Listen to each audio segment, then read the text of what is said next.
சிவகங்கை மாவட்டம் தாயமங்கலம் முத்துமாரியம்மன் கோவிலில் பூஜை செய்வது தொடர்பாக பங்காளிகளுக்கிடையே மோதல் ஏற்பட்டுள்ளது.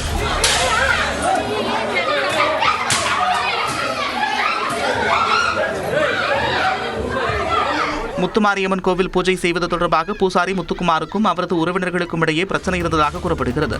இந்நிலையில் ஞாயிற்றுக்கிழமை காலை வழக்கம் போல பூஜை நடந்து கொண்டிருந்த போது முத்துக்குமாரை அவரது உறவினர்கள் தாக்கியுள்ளனர். வார விடுமுறையொட்டி திருச்செந்தூர் முருகன் கோயிலில் பக்தர்கள் கூட்டம் அலைமோதியது. கோடை விடுமுறை முன்னிட்டு திருச்செந்தூரில் குவிந்த பக்தர்கள் சுமார் 6 மணி நேரத்திற்கும் மேலாக காத்திருந்து சுவாமி தரிசனம் செய்தனர். ஞாயிற்றுக்கிழமை என்பதால் பல்வேறு பகுதிகளிலிருந்து வருகை தந்த பொதுமக்கள் மற்றும் பக்தர்கள் கோவில் முன்புள்ள கடலில் புனித நீராடி நாளை கிணற்றில் குளித்துவிட்டு கோவிலுக்கு வந்தனர். அவர்கள் பொது தரிசன வரிசை 100 ரூபாய் கட்டண வரிசைகளில் 5 முதல் 6 மணி நேரம் வரையில் காத்திருந்து முருகனை வழிபட்டு சென்றனர்.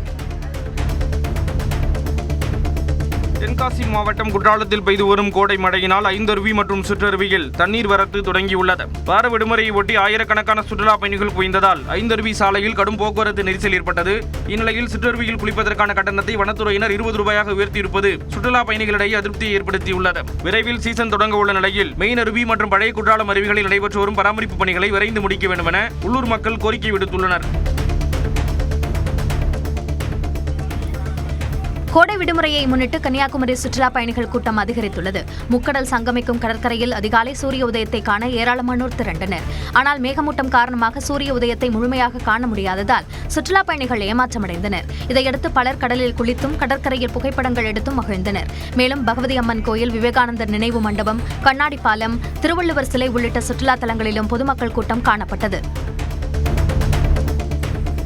தருமபுரி மாவட்டத்தில் உள்ள ஒகேனக்கல் சுற்றுலா தலத்தில் கோடை விடுமுறையை முன்னிட்டு சுற்றுலா பயணிகள் வருகை அதிகரித்துள்ளது. சுற்றுலா பயணிகளுக்கான அடிப்படை வசதிகள் தொடர்பாக நடைபெற்று வரும் பணிகளை மாவட்ட ஆட்சியர் ரே சதீஷ் திடீரென ஆய்வு செய்தார். நுழைவு வாயில், பார்வையாளர் மாடம், டிக்கெட் கவுண்டர், பரிசல் நிறுத்துமிடம், உணவகம், நடைபாதை உள்ளிட்ட பகுதிகளை நேரில் பார்வையிட்டார். சுற்றுலா பயணிகளுக்கும் சமையல் பணியாளர்களுக்கும் தேவையான குடிநீர் உள்ளிட்ட வசதிகளை மேம்படுத்த அதிகாரிகளுக்கு அறிவுறுத்தினார்.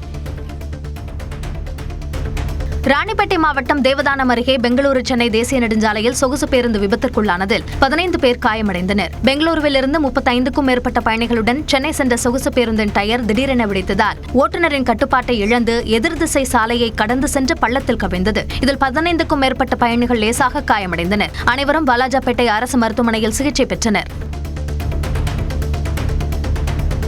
திண்டுக்கல்லில் உள்ள தனியார் மஹாலில் திரைப்பட நடிகர் விமலின் குழந்தைகளான ஆகர் மற்றும் ஆத்மிகாவின் காதணி விழா மிக விமரிசையாக நடைபெற்றது. தமிழர்களின் பாரம்பரிய கலைகளான ஒயிலாட்டம், மயிலாட்டம் மற்றும் தாரைத்தப்பட்டை முழங்க தாய்மாமன் சீர்கொண்டு வரப்பட்டு விழாக்களை கட்டியது. நடிகர்கள் சூரி, வித்தார்த், பாலசரவணன், இயக்குநர் சிம்புதேவன் உள்ளிட்ட பல திரையுலக நட்சத்திரங்கள் நேரில் பங்கேற்று குழந்தைகளை வாழ்த்தினர். சங்ககிரி அருகே வாகனம் மோதி சிறுத்தை உயிரிழந்த நிலையில் வாகன ஓட்டிகள் கவனமாக செல்ல எச்சரிக்கை விடப்பட்டுள்ளது. சேலம் மாவட்டம் சங்ககிரி அருகே கடந்த ஓராண்டாக இரவு நேரத்தில் சாலையில் உலா வந்த ஆண் சிறுத்தை அடையாளம் தெரியாத வாகனம் மோதி உயிரிழந்தது.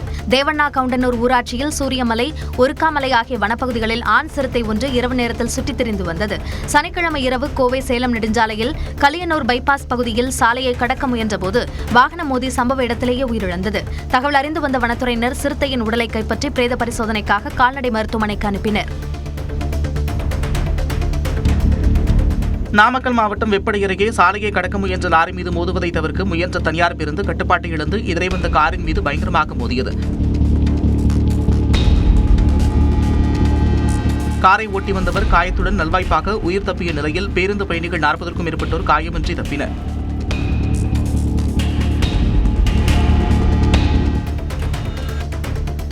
சென்னை அடுத்த பூந்தமல்லியில் ஒடிசாவிலிருந்து கஞ்சா கடத்தி வந்த இளைஞரை காவல்துறையினர் கைது செய்தனர். பூந்தமல்லி பைபாஸ் ஆலை பகுதியில் கண்காணிப்பில் ஈடுபட்ட காவலர்கள் சந்தேகிக்கப்படும் வகையில் நின்றிருந்த நபரை பிடித்து விசாரித்தனர். அப்போது அவர் வடபழனியை சேர்ந்த தாமோதரன் எனவும் ஒடிசாவிலிருந்து கஞ்சாவை கொண்டு வந்து பூந்தமல்லி பகுதியில் விற்பனை செய்ததும் தெரியவந்தது. இதையடுத்து அவரை கைது செய்து 10 கிலோ கஞ்சாவை பறிமுதல் செய்தனர்.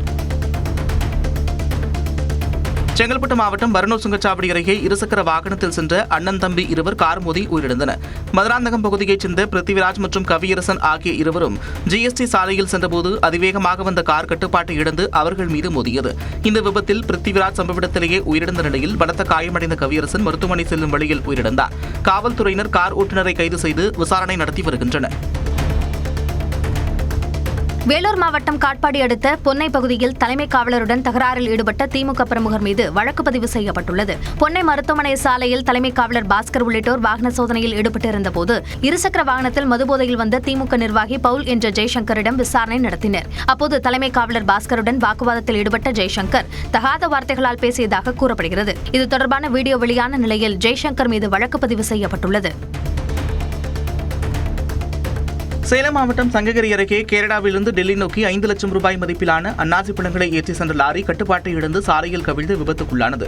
தங்கையூர் பேருந்து நிறுத்தம் அருகே நடந்த விபத்தில் ஓட்டுநர் ரோகன் உட்பட 2 நல்வாய்ப்பாக சிறு காயங்களுடன் உயிர் தப்பினர். தீயணைப்புத்துறையினர் காயமடைந்தவர்களை மீட்டு சிகிச்சைக்காக மருத்துவமனைக்கு அனுப்பி வைத்ததோடு கவிழ்ந்த லாரியை அப்புறப்படுத்தி போக்குவரத்தை சீர் செய்தனர். சிதம்பரம் அண்ணாமலை பல்கலைக்கழகத்தின் விடுதியில் 1ஆம் ஆண்டு கல்லூரி மாணவி தூக்கிட்டு தற்கொலை செய்து கொண்ட சம்பவம் பரபரப்பை ஏற்படுத்தியுள்ளது. நாகை மாவட்டத்தைச் சேர்ந்த நிஷா என்ற மாணவி பல்கலைக்கழக வளாகத்தில் உள்ள பெண்கள் விடுதியில் தங்கி படித்து வந்தார். இவர் செமஸ்டர் தேர்வில் தேர்ச்சி ஆகாமல் இருந்ததால் தற்கொலை செய்து கொண்டதாக கூறப்படுகிறது. இதுகுறித்து பல்கலைக்கழக நிர்வாகம் அளித்த புகாரின் பேரில் காவல்துறையினர் விசாரணை நடத்துகின்றனர். தூத்துக்குடி மாவட்டம் கோவில்பட்டியில் நடைபெற்று வரும் வ.உ.சி. துறைமுக ஆணைய கோப்பைக்கான மாநில ஹாக்கி போட்டியின் 2ஆம் நாள் ஆட்டங்கள் விறுவிறுப்பாக நடைபெற்றன. இதில் திருச்சி, சென்னை, திருநெல்வேலி மற்றும் கோயம்புத்தூர் உள்ளிட்ட மாவட்ட அணிகள் தங்களது ஆட்டங்களில் அபார வெற்றி பெற்றன.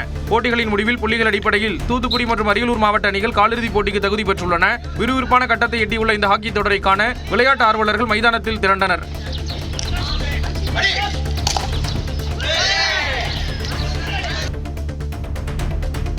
தேனி மாவட்டம் கம்பம் அருகே போதை மாத்திரைகளை வைத்திருந்த 2 கைது செய்யப்பட்டனர். ஏடரசு கோவில் பகுதியில் ரோந்து பணியில் ஈடுபட்டிருந்த காவலர்கள் சந்தேகத்தின் பேரில் நடத்திய சோதனையில் தடை செய்யப்பட்ட போதை மாத்திரைகள் பறிமுதல் செய்யப்பட்டன. விசாரணையில் கைதானவர்களில் ஒருவர் மெடிக்கல் நடத்தி வரும் சரவணகுமார் என்பதும் மற்றொருவர் கூடலூரைச் சேர்ந்த தினேஷ்குமார் என்பதும் தெரியவந்தது. இருவரையும் காவல்துறையினர் நீதிமன்ற காவலுக்கு உட்படுத்தினர். திருப்பத்தூர் மாவட்டம் வாணியம்பாடி அருகே மாநில எல்லை வழியாக நடைபெறும் சட்டவிரோத கடத்தல்களை தடுக்க திம்மம்பேட்டை போலீசார் தீவிர நடவடிக்கையில் இறங்கியுள்ளனர். மாவட்ட எஸ்பி சியாமலா தேவி உத்தரவின் பேரில் ஜோதி நகர் மற்றும் மோட்டூர் சந்திப்பு உள்ளிட்ட பகுதிகளில் அதிநவீன சிசிடிவி கேமராக்கள் பொருத்தப்பட்டு 24 மணி நேரமும் வாகன போக்குவரத்து கண்காணிக்கப்பட உள்ளது. இதன் மூலம் மதுவான மணல் கடத்தலில் ஈடுபடுவோரை கண்டறிந்து அவர்கள் மீது கடுமையான சட்ட நடவடிக்கை எடுக்கப்படும் என மாவட்ட காவல்துறை எச்சரித்துள்ளது.